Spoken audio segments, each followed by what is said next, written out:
আল্লাহর ওলি জিজ্ঞাসা করলেন, ওগো আল্লাহর ওলি, আপনি কিভাবে এই জান্নাত পাইলেন? আপনি কিভাবে এত মর্যাদা লাভ করলেন? তখন আব্দুল্লাহ ইবনে মুবারক স্বপ্নের ভিতরে বলেন, আমি যা ইবাদত বন্দেগী করেছিলাম আল্লাহ তাআলা আমাকে খুশি হইয়া এই জান্নাত দিয়েছেন। তবে আর একটা আশ্চর্য ব্যাপার হলো, আমার চাইতে বড় জান্নাত আমার পাশের বাড়ির কামারকে আল্লাহ তাআলা দিয়া দিয়েছে। জোরে গণ সুবহানাল্লাহ।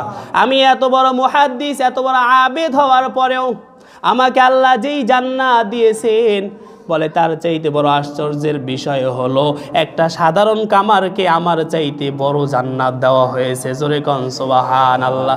আল্লাহর ওলির ঘুম ভেঙে গেল। পরের দিন ওই কামারের বাড়িতে গিয়া তার স্ত্রীর কাছে প্রশ্ন করলো, আপনার স্বামীর এমন কোন অলৌকিক ঘটনা আমাকে বলেন, এমন কি আমল করেছে যে আমলের কারণে জমানার